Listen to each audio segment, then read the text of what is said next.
서로의 손길과 웃음과 위로를 통해 주여 당신이 함께 하심을 느끼니 이제 우리 어디 있든지 무슨 일을 당하든지 더는 혼자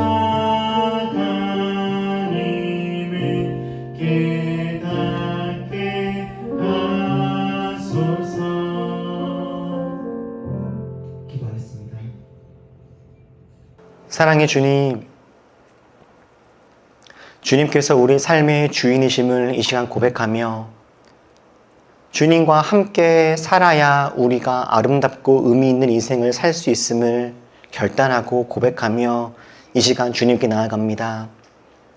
주님께서 우리 가운데 허락하신 모든 것 다 주님 것임을 고백하며 주 뜻대로 쓰기로 결단하며 이 시간 우리들의 시간과 마음과 물질을 주님께 드리오니 주님, 우리가 주께 드린 이 작은 것들 받으사 주님의 놀랍고 큰 일에 잘 사용하여 주옵소서.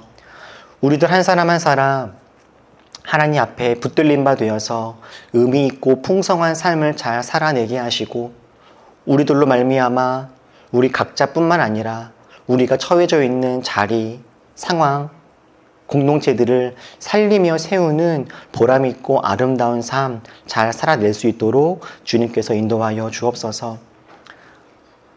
물질로 말미암아 아파하거나 고민하거나 슬퍼하는 일 없도록 주님께서 필요를 채워주시고 물질 때문에 전전긍긍하는 삶을 살아가는 것이 아니라 마음껏 나누며 섬기며 살아가기에 부족하지 않도록 주님, 우리들의 필요를 주님께서 채워주시고 우리가 주께 드리고 이웃에게 흘려보내는 이런 아름다운 사랑들이 주님 나라를 위하여서 크게 잘 쓰여질 수 있도록 주님께서 함께하여 주옵소서. 이 시간 예배를 통하여서 우리의 모든 것 주님께 드립니다. 우리의 모든 마음들 받아 주옵소서. 예수님의 이름으로 기도했습니다. 아멘.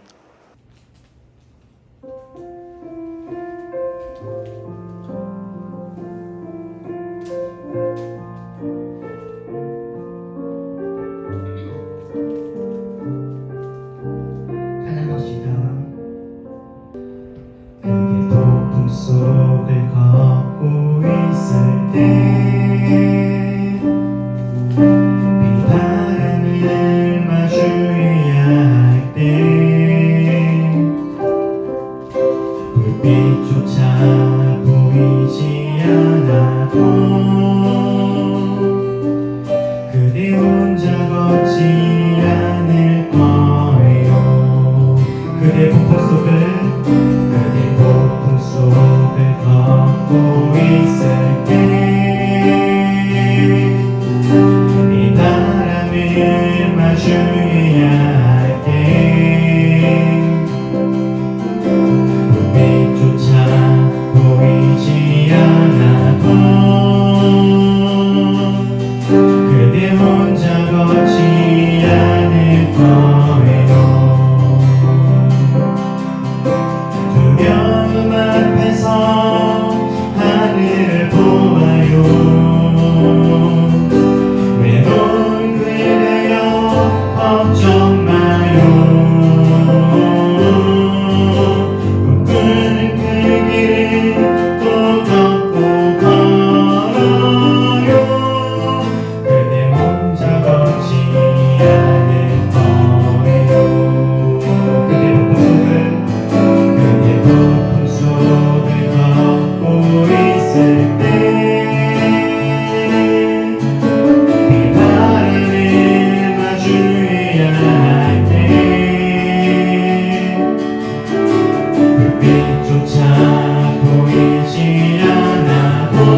아름다운 주의 그늘 아래 살며 주를 보게 하소서. 주님의 말씀 선포될 때에 땅과 하늘 진동하리니 나의 사랑 고백하리라. 나의 구주 나의 친구 부드러운 주의 속삭임 나의 이름을 부르시네. 주의 능력 주의 영광을 보이사 성령을 부으소서. 메마른 곳 거룩해지도록 내가 주를 찾게 하소서. 내 모든 것 주께 드리니 나의 구주 나의 온 마음으로 주를 바라며 온 마음으로 주를 바라며 나의 사랑 고백하리라. 나를 향한 주님의 그 크신 사랑 간절히 알기 원해. 주의 은혜로 용서하시고 나를 자녀 삼아 주셨네. 나의 사랑 고백하리라. 나의 구주 나의 온 마음으로 주를 바라며 온 마음으로 주를 바라며 나의 사랑 고백하리라. 나를 향한 주님의 그 크신 사랑 간절히 알기 원해. 주의 은혜로 용서하시고 나를 자녀 삼아 주셨네. 나의 사랑 고백하리라. 나의 구주 나의 나의 사랑을 나의 사랑 고백하리라. 나의 구주 나의 우리 시간에 마지막 함께 기도할 때 하나님 우리가 더 주님을 사랑하며 주님을 따르는 그 마음을 품고 살아갈 수 있기를 소원합니다. 살아가다 보면 때때로 지치고 분주한 삶 속에 나를 향한 하나님의 사랑과 하나님을 향한 내 안에 있는 사랑을 잊고 살 때가 너무나도 많은데 하나님 우리 잊고 살지 아니하게 하시고 누리며 살아갈 수 있도록 하나님의 그 놀라운 사랑들을 더 많이 경험하게 하시고 나도 주님을 사랑하노라 고백하며 살아갈 수 있도록 하나님 우리들 안에 하나님의 사랑으로 풍성하게 채워지게 하여 주시옵소서. 채울 수 없는 허탄한 것으로 우리 마음을 채우려고 하지 아니하고 하나님으로 우리 마음들이 가득 채워질 수 있도록 주님께서 우리 마음을 채워달라고 시간 다 같이 함께 이를 위해서 기도합시다. 기도하겠습니다. 사랑의 하나님 아버지, 이 시간 간절히 구하며 소원하기를 하나님 우리 안에 주를 향한 사랑으로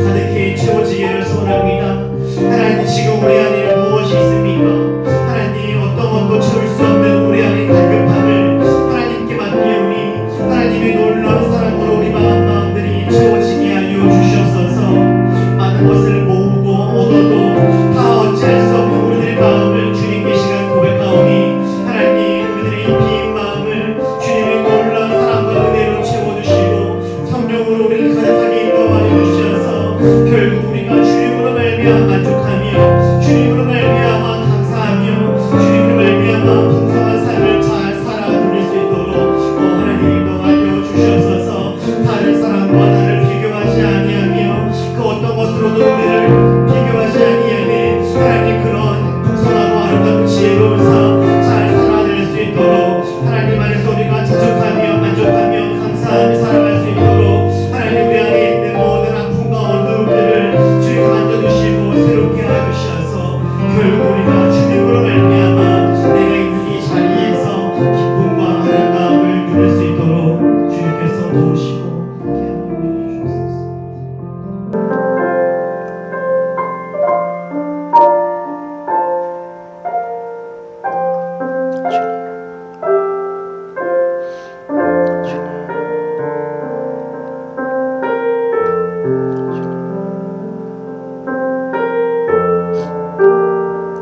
사랑의 주님, 그 어떤 것으로도 채울 수 없는 우리 안에 텅 빈 마음을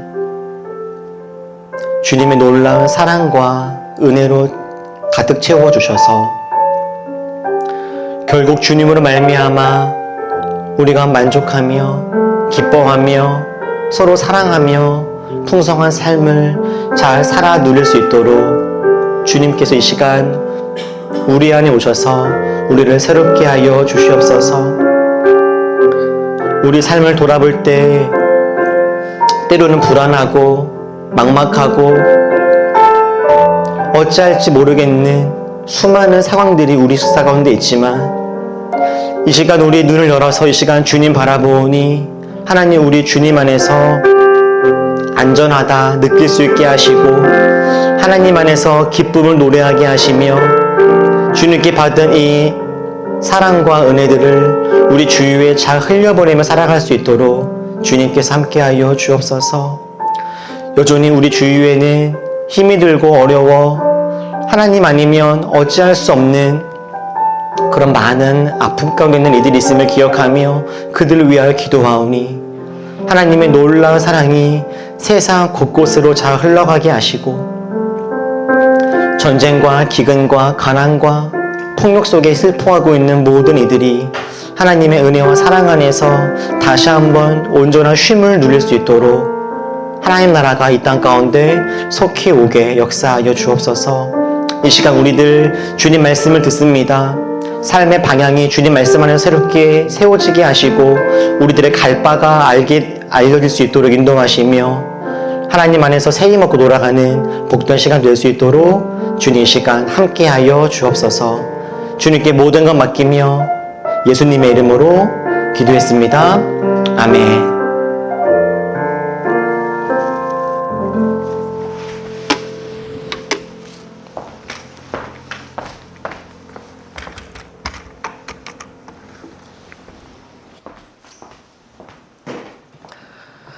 오늘 우리 함께 나눌 말씀은 히브리서 11장입니다. 히브리서 11장 7절과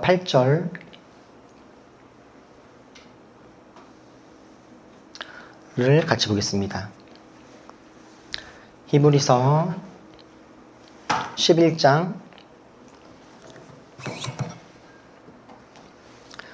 7절과 8절 두 절만 우리 같이 함께 읽겠습니다. 시작. 믿음으로 노아는 하나님께서 아직 보이지 않는 일들에 대하여 경고하셨을 때에 하나님을 경외하고 방주를 마련하여 자기 가족을 구원하였습니다. 이 믿음을 통하여 그는 세상을 단죄하고 믿음을 따라 얻는 의를 돌려받는 상속자가 되었습니다. 믿음으로 아브라함은 부르심을 받았을 때에 순종하고 장차 자기 몫으로 받을 땅을 향해 나아갔습니다. 그런데 그는 어디로 가는지를 알지 못했지만 떠난 것입니다. 아멘.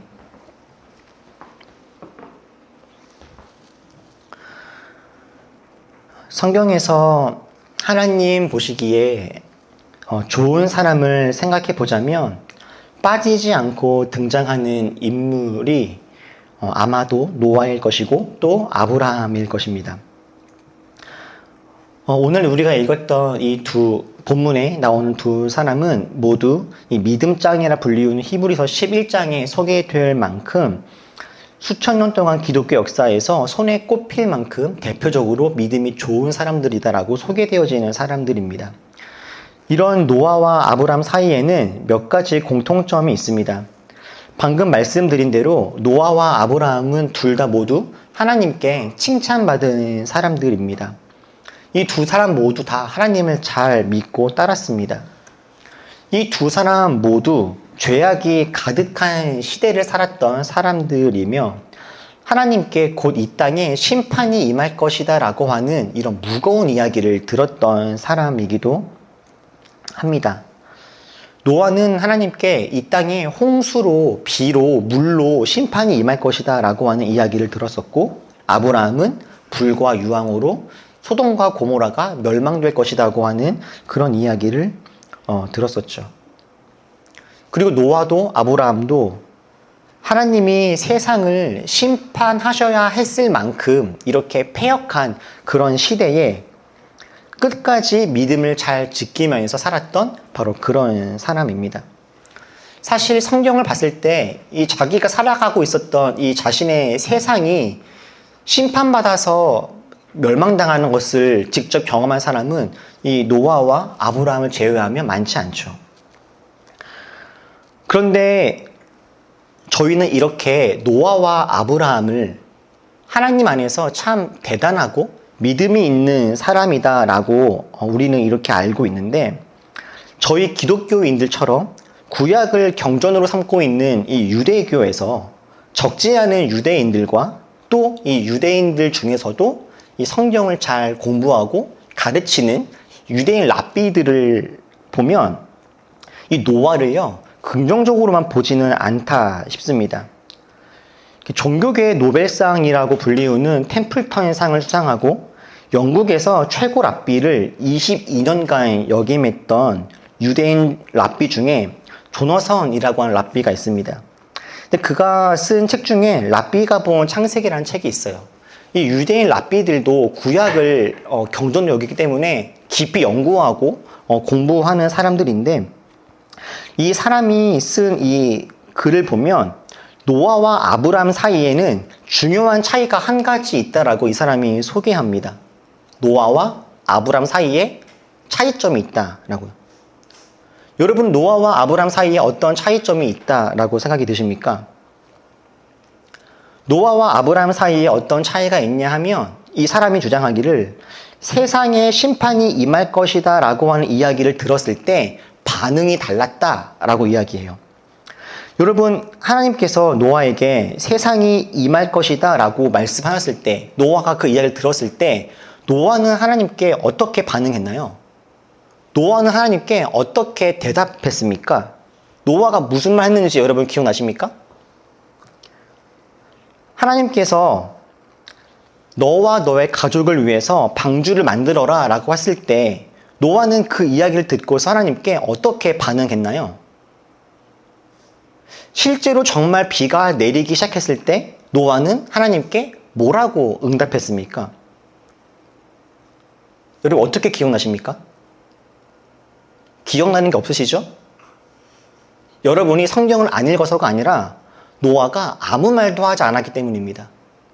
노아는요, 하나님께서 세상에 심판이 임할 거야 라고 하는 이야기를 하셨을 때, 그 말을 들었을 때, 방주를 만들어라 말씀하셨을 때, 그리고 방주에 타라 하셨을 때, 비가 내릴 때, 어떤 상황과 환경이 다가오고 주님께서 노아에게 무슨 말씀을 하셔도 노아는 한마디도 대꾸하지 않습니다. 다만 노아는 순종하죠. 따라합니다. 하나님께서 방주를 만들어라 했을 때 방주를 만들고, 방주에 타라 했을 때 방주에 타고, 문을 닫아라 했을 때 문을 닫습니다. 성경을 읽어보면 노아가 하나님께 응답했던 말은 한 번도 안 나오고요, 노아는 하나님께 4번이나 순종했다라고 하는 그런 모습만 나와요. 다만 성경에 기록하고 있는 노아의 첫 번째 말은 뭘까요? 노아가 말을 전혀 안 한 건 아닙니다. 노아는 딱 3번 이야기합니다. 성경에서.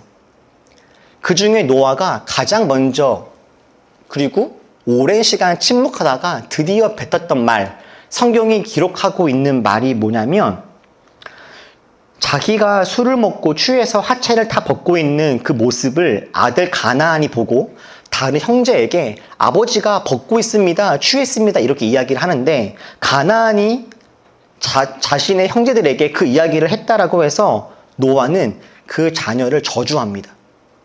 이게 노아가 했던 첫 번째 이야기예요. 성경이 기록하고 있는. 노아는 하나님께 이 세상이 심판이 임할 거야, 방주를 만들어야 돼, 방주에 타, 비가 올 거야, 이런 모든 말을 들었을 때는 한마디도 하지 않다가 자신의 자녀를 저주하는 것에 그 무거운 첫 마디를 뗀 거죠. 그리고 그 일의 결국에 어떤 일들이 일어났습니까? 노아와 그의 가족들은 모두 홍수와 비 속에서, 물 속에서 생존할 수 있었지만 그들을 제외한 모든 사람들은 다 생명을 잃는 그런 일들이 뒤에 이어지게 되죠.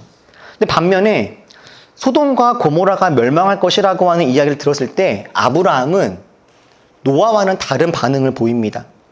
아브라함은 가만히 있지 않습니다.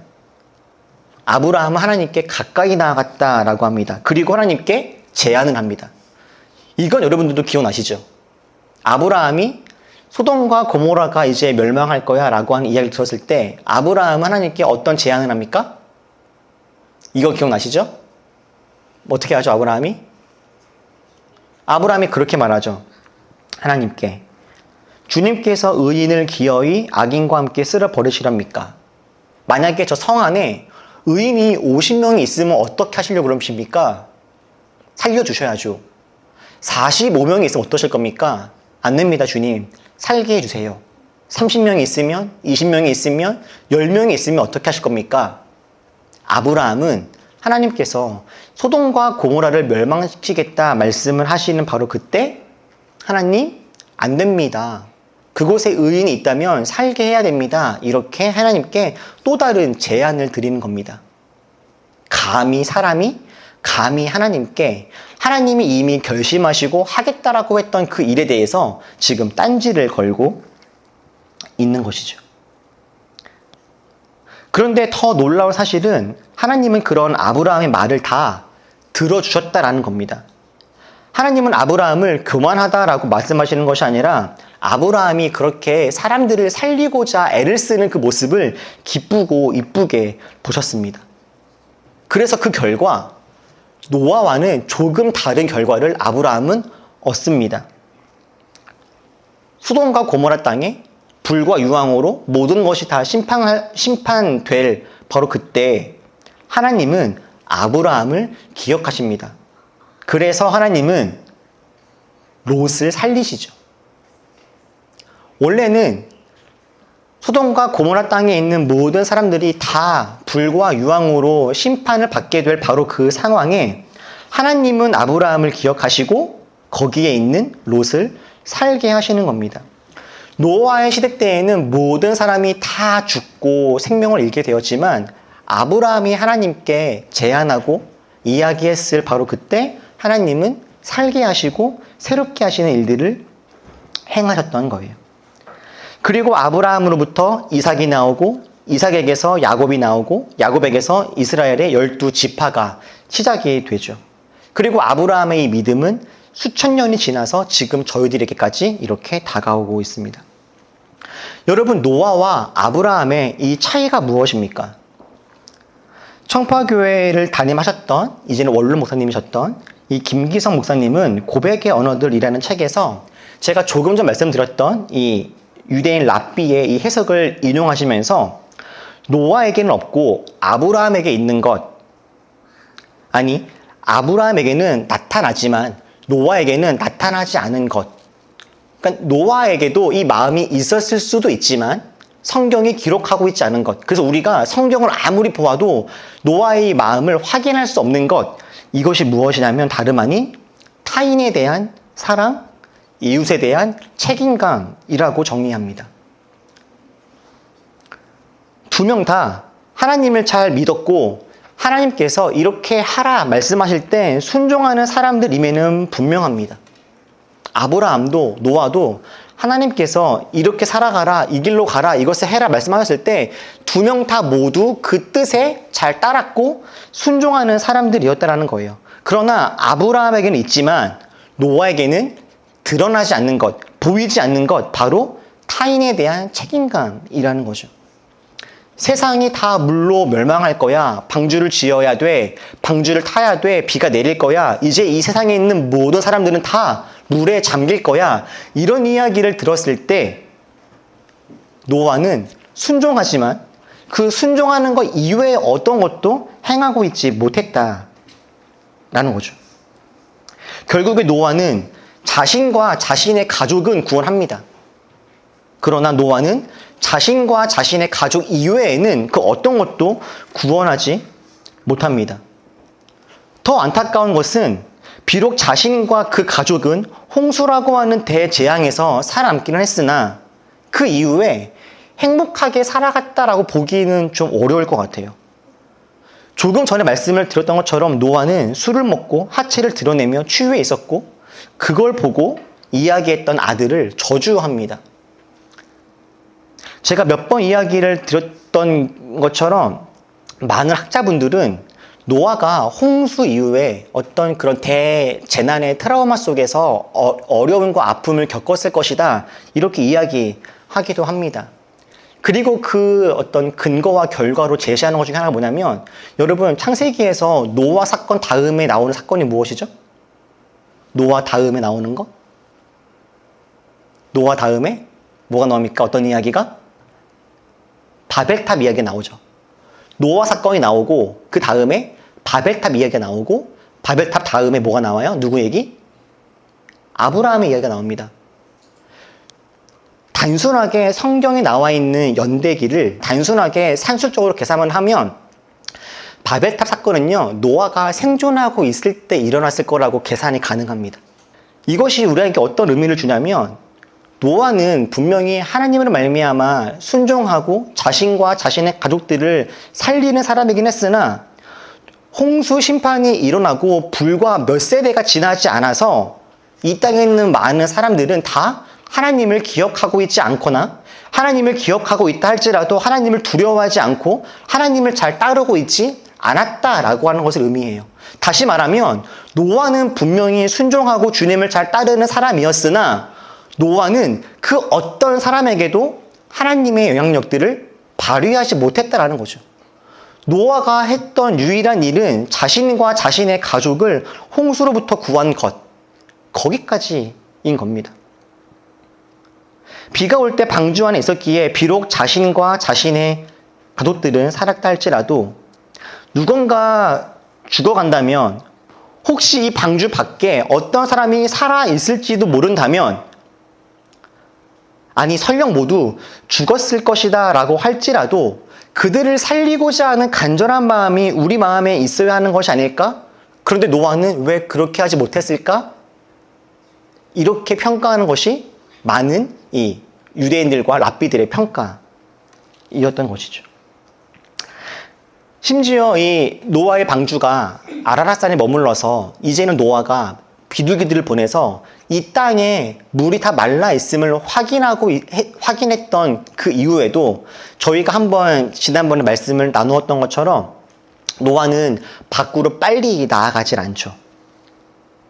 그런데 한 유대인 랍비는 이런 노아의 모습을 보고서도 답답하고 미련하다라고 평가합니다.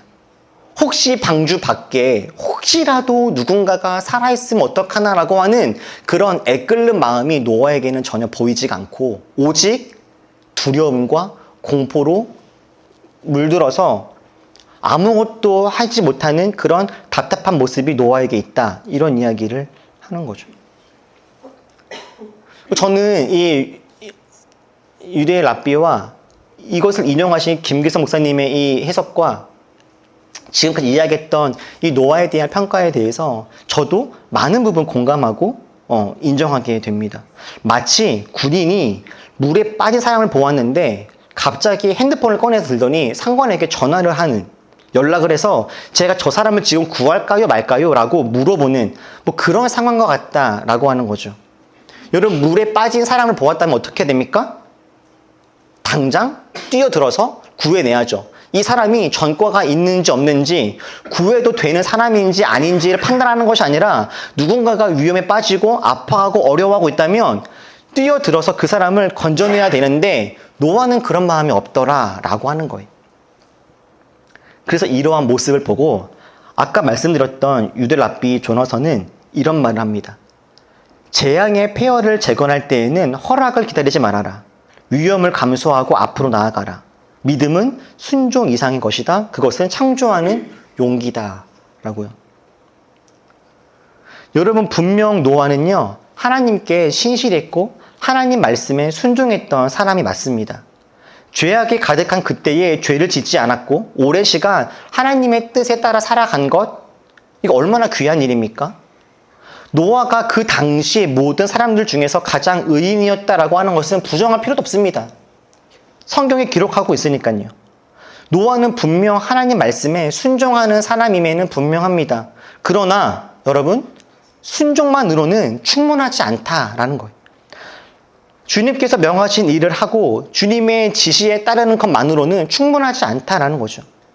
하나님은 우리들을, 하나님 말씀을 기계적으로 지키고 따르는 존재로 만들지 않았습니다. 하나님은 우리에게 자유를 주셨고 하나님 마음을 헤아릴 수 있게 하셨고 하나님과 함께 꿈을 꾸며 교제하고 우리가 용기와 창조력을 가지고 새로운 길을 걸어갈 수 있도록 그렇게 우리를 창조하셨어요. 우리한테 필요한 것은 하나님 말씀에 기계적으로 순종하는 것이 아니라 사랑에 애끓는 마음을 가지고 능동적으로 고민하고 선한 의지를 가지고 우리가 할 수 있는 최선을 다해서 살아가는 그런 삶이다라는 거죠. 내가 이렇게 하지 않으면 지옥 가지 않을까? 내가 이렇게 하지 않으면 벌 받지 않을까? 내가 예배 드리지 않으면, 헌금하지 않으면, 내가 이렇게 하지 않으면 하나님으로 말미암아 뭔가 안 좋은 일이 있지 않을까라고 하는 두려움으로 기계적인 순종을 하는 것이 아니라 혹시 나에게 불이익이 있고 혹시 내가 이렇게 하는 것이 정말로 선한 것인지 어떤 것인지 내가 확신할 수는 없다 할지라도 이 마음속에 누군가를 향한 애끓는 사랑과 마음을 가지고 과감하게 그 일을 행하는 것, 이것이 주님께서 우리에게 기대하시는 그런 모습이다 라는 거죠. 저는 그래서 원래 오늘 설교의 제목을 이 랍비 조너선의 말을 인용해서 순종만으로는 충분하지 않습니다 라고 정했었습니다. 그래서 사실 어제 혹시라도 어제 저녁에 온라인 주보를 확인해 보셨던 분들은 온라인 주보에 순종만으로는 충분하지 않습니다 라고 설교 제목이 올라갔던 것을 확인하셨을지도 몰라요. 그런데 제가 일주일 내내 설교를 준비하고 어제 이제 주보까지 올린 그 다음에도 마음이 영 불편한 거예요. 이렇게 다 정리해 놓고 나서. 저도 이 랍비의 말과 김규상 목사님의 해석에 동의하거든요. 그래, 순종만으로 충분하지 않지. 우리는 기계적인 순종을 하는 사람들이 아니라 창의적으로 사랑을 위해서 애를 쓰는 사람이어야 하지. 이런 마음이 들었죠. 그런데 이렇게 정리해 놓고서 우리 모두한테 여러분, 순종만으로 충분하지 않습니다. 우리 한 걸음 더 나아갑시다 라고 이야기를 하려니까 뭔가 마음이 내내 좋지 않았던 거예요. 왜냐하면 너무 노아를 몰아붙인 거 아니야? 라는 생각이 들더라고요. 노아한테 너무 야박한 거 아닌가? 라는 마음이요. 저는 사실 한편 노아의 모습이 너무 이해가 됩니다. 하나님께서 세상을 심판하시겠다라고 말씀하시고 그렇게까지 실제로 하셨을 상황이다 보니 여러분, 노아가 마주했을 사람들이 어땠겠습니까? 하나님이 정말 웬간했으니까 거기를 심판하겠다라고 하셨겠죠. 저는 노아가 만났을 사람들이 얼마나 악했을지를 생각해 보면, 그리고 그 속에서 믿음을 지키고 살아가야 했을 노아를 생각해 보면 이미 충분히 힘들었겠다, 이미 충분히 어려웠겠다라는 마음이 들어요. 그 마음과 그 상황 속에서 방주를 오랜 시간 동안 지으면서 하나님을 믿고 따라야 했으니 노아가 사람들에게 얼마나 많이 치였겠는가 싶은 거죠.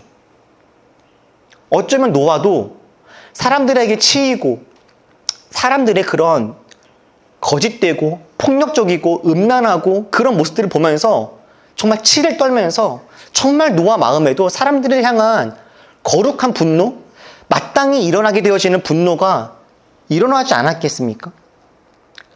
그래서 하나님께서 노아에게 세상을 심판하겠다라고 했으니 노아 역시 마음속에 그래, 저 사람들 심판받아야 돼 라고 공감하지 않았을까요? 아니, 비록 성경에 기록된 것은 없지만 노아가 어찌 이웃들에게 회개하고 돌이키라고 하지 않았겠습니까? 비록 성경이 노아의 말을 기록하고 있지는 않으나, 그래서 우리가 확신할 수는 없으나 노아가 방주를 수십 년간 지었던 그 행위만으로도 노아는 이미 사람들에게 메시지를 전달하고 있는 것이죠. 당신들 조심하세요. 비가 옵니다. 주님 말씀을 따라야 합니다라고 몸으로 삶으로 보여주고 있는 거 아니겠습니까? 다만 노아는 너무 지친 것이 아니었을까요? 수십 년간 방주를 만들면서 사람들에게 이런저런 말을 듣고 있다 보니 더 이상 그들에게 당신들 이제는 불법과 불의와 폭력과 음란에서 돌이켜서 주님을 믿고 따르세요라고 이야기하기에는 이제는 그만 노아가 지쳐버린 것은 아니었을까? 생각이 들어요. 이런 상상이 과하지 않은 것은 사실 이 마음들이 저희들도 이 세상을 바라볼 때 종종 느끼는 마음이기 때문이기도 합니다. 세상에 정말 악하고 나쁜 사람들을 보면 어떻습니까, 여러분? 정말 사람에 대한 정이 뚝뚝 떨어질 때가 있지 않습니까? 제가 정말 자주 말씀드리지만 신앙생활 하면서 가장 어려운 것은 새벽 기도도 아니고요, 11조 내는 것도 아닙니다. 뭐가 어렵죠? 이웃을 사랑하라 라고 하는 하나님의 이 말씀을 기억하며 지키는 것, 이게 어려워요. 일요일날 주일 성수는 반드시 해야 한다. 이것이 기독교인들의 제 첫 번째 명령이었다라고 한다면 기독교인 되는 것 뭐가 어렵습니까? 11조? 조금 부담스럽긴 하지만 11조 안 하면 정말 큰일 나고 지옥 간다라고 한다면 까짓거 낼 수 있죠. 10분의 1, 오케이, 10%. 그런데 하나님이 정말 저희들에게 원하시는 것은 주일 성수나 11조나 이런 것이 아니라 이웃을 사랑하라잖아요. 저도 함께 목사로서 신앙생활을 하고 함께 교제하면서 이렇게 살아가다 보니까 이것저것들 다 할 수 있겠어요. 교회 봉사도 하고 예배 드리고 헌금도 하고 하겠는데 누군가를 포기하지 않고 사랑하는 것, 이건 정말이지 우리 힘으로 그냥 할 수 없는 정말 어려운 것이구나 라고 하는 생각이 듭니다. 정말 기도하지 않으면, 하나님의 은혜를 구하지 않으면 사람을 포기하지 않고 사랑한다는 것은 정말 어려운 일이죠. 어떤 사람과 조금만 친해지고 가까워지면 금세 지치고 짜증나고 포기하고 싶어집니다. 특히 저희 올리브교회처럼 한 사람 한 사람의 얼굴을 확인할 수 있고 조금만 시간이 지나도 급격하게 가까워질 수밖에 없는 소수가 모여있는 이런 경우에는 사람으로 말미암아 지치는 것이 훨씬 쉽습니다. 사실 저희 올리브교회만 하더라도 비슷한 가치관에, 비슷한 신학에, 비슷한 나이대에, 비슷한 삶의 결을 공유하고 있는 사람임에도 불구하고 여러분 두고 보십시오. 우리가 조금만 가까워지고 조금만 더 함께 보내는 시간이 길어질수록 반드시 저 사람에 대한, 이 사람에 대한, 이 상황에 대한 어떤 안타까움과 짜증과 분노와 이해 안 됨이 반드시 생길 겁니다. 거기다가 우리가 갖고 있는 핸디캡이 무엇이죠?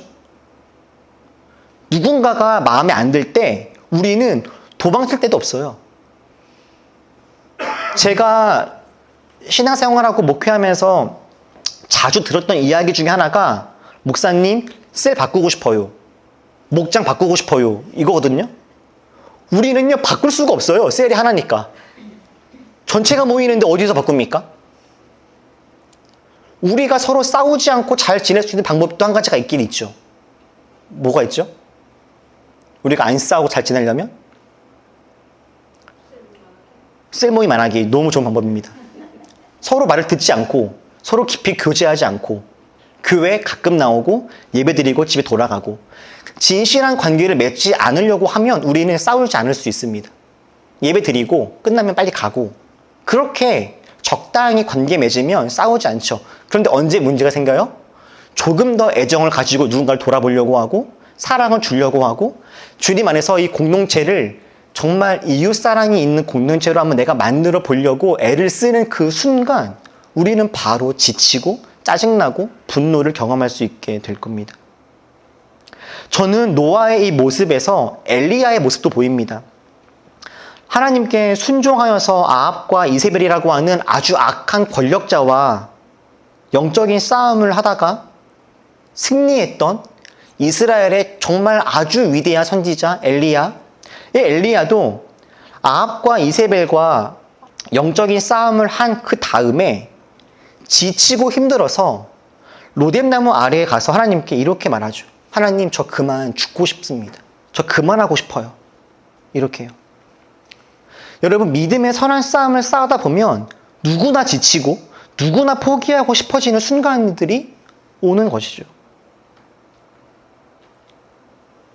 그런데 그렇게 지치고 질려서 사랑을 포기하고 싶고 그냥 나나, 그냥 내 가족만, 그냥 우리만 생각하면서 살아가고 싶어지는 그 순간들이 올 때 하나님이 어떻게 하셨습니까? 노아에게, 엘리야에게요.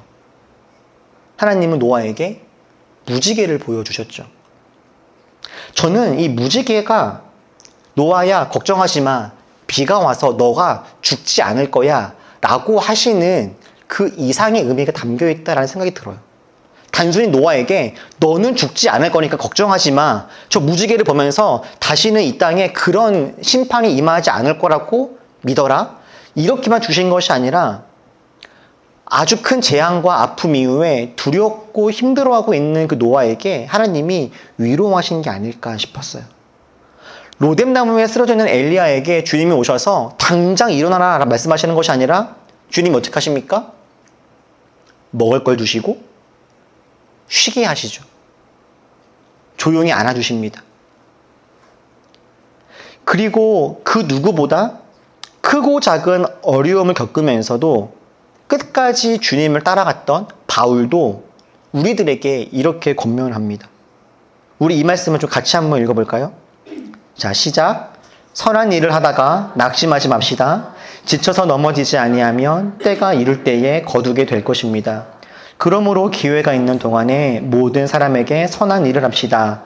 특히 믿음의 식구들에게는 더 그렇게 합시다. 사랑하는 여러분,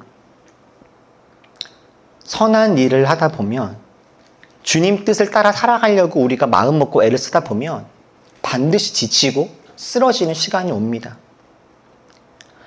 하나님을 믿지 않았다라면 남편이건 아내건 직장 동료건 누구건 나와 뜻이 맞지 않으면 그냥 등 돌리고 갈라서면 그만이죠. 그러나 하나님은 우리에게 사랑으로 살아가라 말씀하시고 그렇게 사랑으로 살아가다가 지치고 힘들 때가 올 수도 있으니 그럴 때면 하나님 안에서 다시금 힘을 내어라 말씀하세요.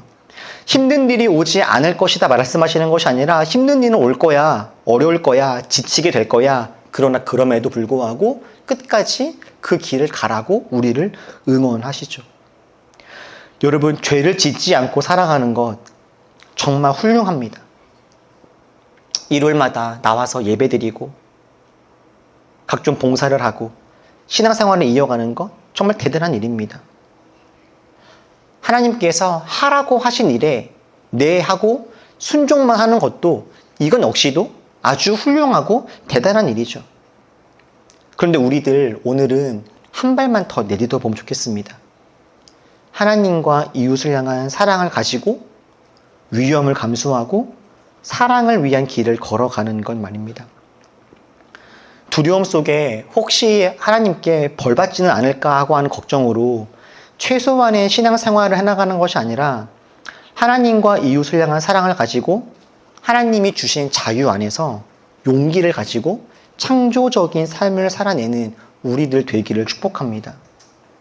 우리 기계적으로 주님께서 우리에게 말씀하신 것을 순종하는 데 끝나는 것이 아니라 하나님을 기쁘시게 할 것이 무엇일지를 한번 고민합시다.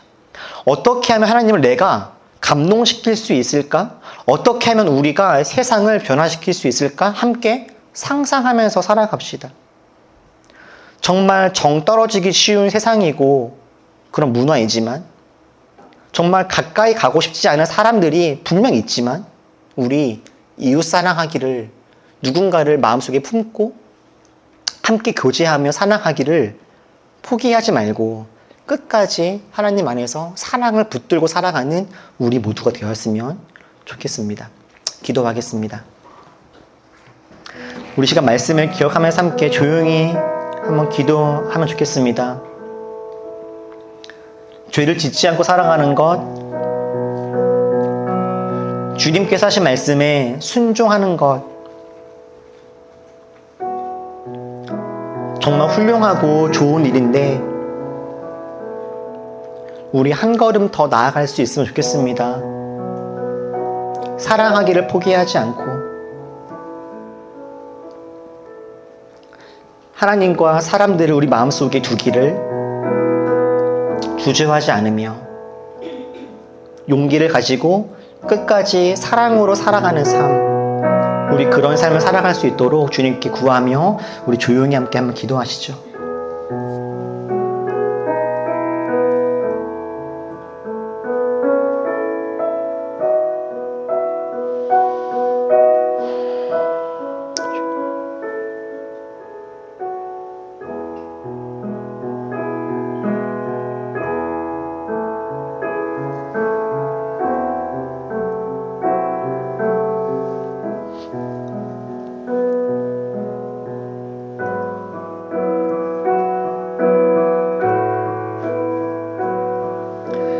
주님 뜻 따라 살아가려고 해도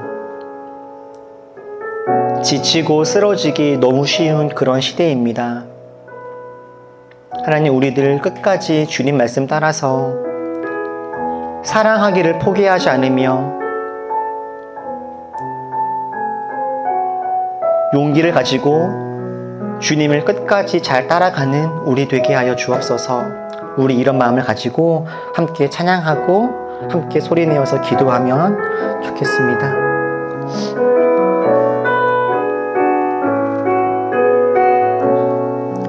주의 약속이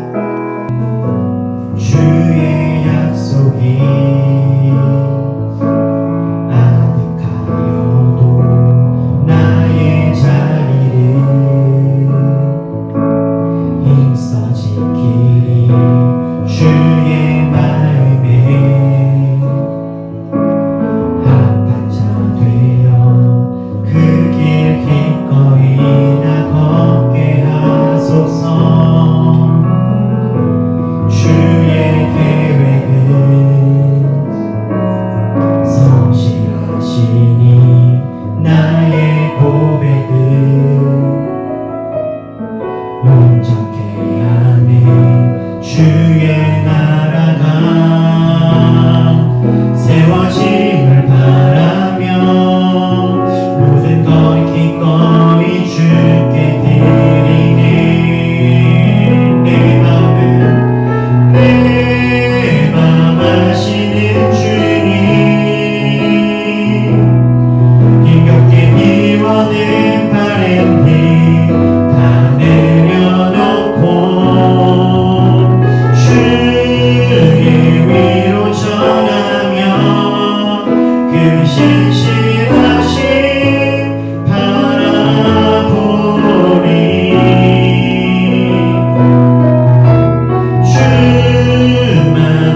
보면 사랑하기 두려워지고 어떤 것도 하지 않고 오직 나와 내 가족과 우리의 아미만을 고민하며 살아가기 쉬운데 우리 시간 기도할 때 하나님 우리들 사랑하며 살아갈 수 있는 용기를 더하여 주시옵소서.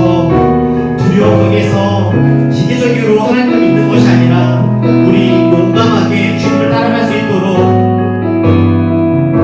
사랑의 갈급한 자가 되어서 주님께 더 많이 사랑받고 주님 주시는 은혜를 가지고 사랑으로 살아내는 우리 모두가 될 수 있도록 주님 우리에게 은혜를 더하여 주옵소서. 다 같이 함께 우리 이를 위해 기도합시다. 기도하겠습니다. 사랑의 하나님 아버지, 이 시간 간절히 주님께 구하기는 하나님 우리 살아가기에 용감한 자 되어지기를 소원합니다. 하나님의 뜻을 안에서 우리가 주님의 길을 걸어가다 보며 지치고 쓰러지고 넘어져서 상처나고 아프고 어려운 가운데 경험할 때가 있습니다. 그러다 보니까 하나님 무서워지고 두려워집니다. 하나님 우리를 일어날 수 있도록 하나님 우리를 일으켜주시고 주님의 새 힘을 더하여 주시옵소서. 주님의 길을 걸어가다가 다친 마음들이 있다며 하나님 힘을 더하여 주시옵소서. 주님께서 원하시는 일들을 하려고 했는데 하나님 우리가 그때마다 만나는 어려움과 아픔 때문에 하나님 용기를 잃은 사람들이 있다며 다시 한번 일어날 수 있도록 주님께서 새 힘을 더하여 주시옵소서. 사랑하려고 하는데 자꾸 안 됩니다. 더 품어주려고 하는데 이해가 되지 않습니다. 우리들의 마음들을 주님께서 한 번씩 넓혀주시고 품으며 사랑하며 살아갈 수 있는 은혜들을 더하여 주시옵소서. 하나님 지치고 쓰러진 마음들 가운데 하나님의 무지개가 내게 향해 주님의 위로가 임하게 하여 주시옵소서. 다시 한번 우리 일어나서 주님께로 걸어갈 수 있도록 인도하여 주시고 하나님 주님께서 원하시는 본대로 아름다운 풍성한 삶을 잘 살아갈 뿐만 아니라 흘려보내는 우리 모두 될 수 있도록 주님께서 역사하시고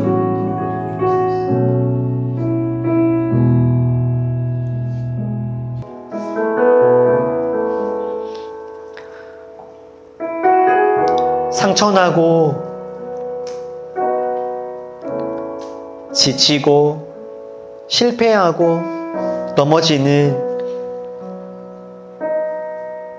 그런 우리 앞에 삶에 반복되는 경험들이 우리들로 하여금 사랑하며 포기하지 않고 끝까지 주님의 길을 걸어가게 하는데 큰 망설임을 줍니다. 하나님 우리들 하나님 안에서 위로와 용기를 가지고 무섭지만 그럼에도 불구하고 끝까지 사랑하며 살아갈 수 있는 우리들 될 수 있도록 인도하여 주옵소서. 상처받는 것이 무서워서 그 누구도 사랑하지 않겠다 마음을 꼭꼭 닫고 살아가는 것이 아니라 비록 상처받고 배신당하고 아플지라도 내 옆에 있는 사람들을 더 많이 사랑하고 품어주며 기도해 줄 수 있는 우리들 될 수 있도록 주님께서 함께하여 주옵소서. 때로 우리 지쳐 쓰러져 있다면 주님 우리에게 무지개 보여주시고 우리로 하여금 위로 주시고 힘 주셔서 다시 일어날 수 있도록 역사하여 주옵소서. 우리에게 용기 주시고 잘했다 칭찬하시며 우리와 함께 하시는 주님께 감사드리며 예수님의 이름으로 기도했습니다. 아멘. 감사합니다. 오늘 올리브 이야기 몇 가지 나누겠습니다. 저희 올리브 교회는 주보가 없는 것이 아니라 홈페이지에 주보가 있으니 여러분 잘 참고해 주셔서 봐주시면 좋겠고요. 오늘도 올리브 교회 예배 나오신 분들을 환영하고 축복합니다. 저희 올리브 교회가 성인이 12명인데 한 명은 외국가 있고 11명 중에서 5명이 오늘 안 왔어요. 각자의 상황으로. 근데 오늘 또 이렇게 각 처에서 함께 예배하러 와주신 분들이 있어서 너무 감사하고 환영합니다.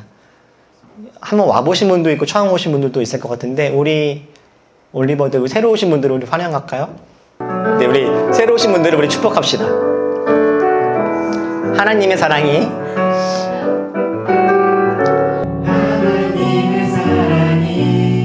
당신의 삶 가운데 가득하기를 축복합니다.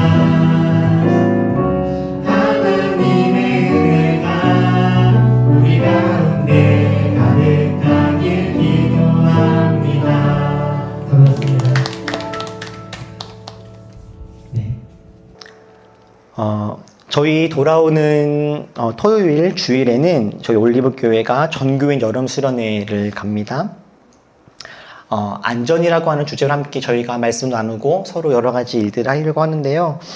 좋은 시간 될 수 있도록 기도해 주시고 또 함께 잘 참여해 주시면 좋겠습니다. 올리브교회 명의의 은행 계좌가 개설이 되었습니다. 이제 온라인 헌금을 하실 분들은 올리브교회 명의의 통장 계좌가 개설되어 있으니 사용하시면 될 것 같고요. 혹 연말에 기부금 영수증이 필요하신 분들은 신청해 주시면 되겠습니다. 우리 8월달 월간 올리브군 높고 푸르 사다리 공지영 작가님의 장편 소설입니다. 지금쯤이면 이제 한 절반은 읽었어야 되는 시점이 됐는데 만약에 한 번 책을 폈다고 한다면 저는 지금쯤이면 다 읽었을 거다 생각이 듭니다. 재밌는 책이에요.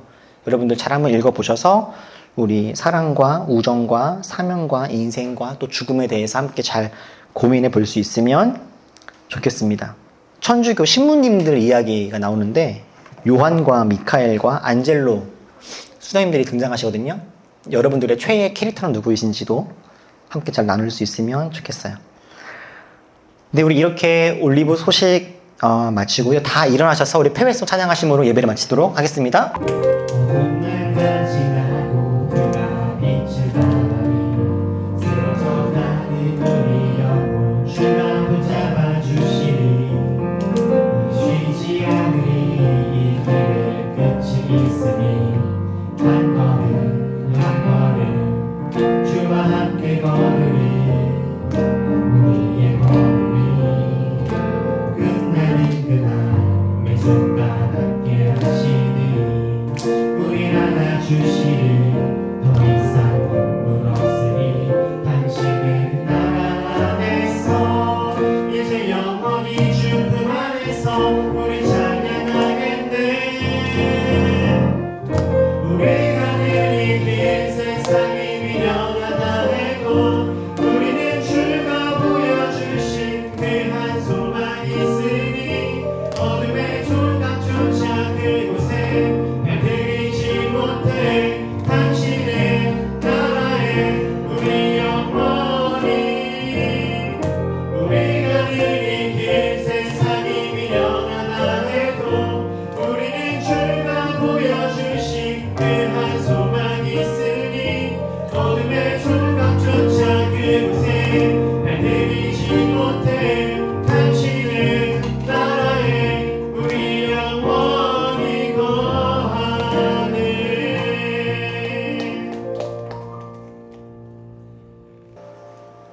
이제는 우리를 모든 죄와 사망에서 건져내신 우리 주 예수 그리스도의 은혜와 우리가 다 담을 수 없고 헤아릴 수 없는 하나님의 따뜻하신 큰 사랑과 언제나 우리와 함께 하시면서 사랑할 수 있는 힘을 부어주시는 성령님의 그 큰 은혜가 상처받고 지치고 무서워서 더 많이 사랑하기를 주저하게 되어지지만 그럼에도 불구하고 힘을 내어서 주님의 길을 끝까지 걸어가기로 결심하며 한 번 더 사랑하기로 다짐하는 우리 모든 올리버들과 함께 예배하는 모든 이들 머리머리 위에 지금부터 영원토록 함께 하시기를 간절히 축원하옵나이다.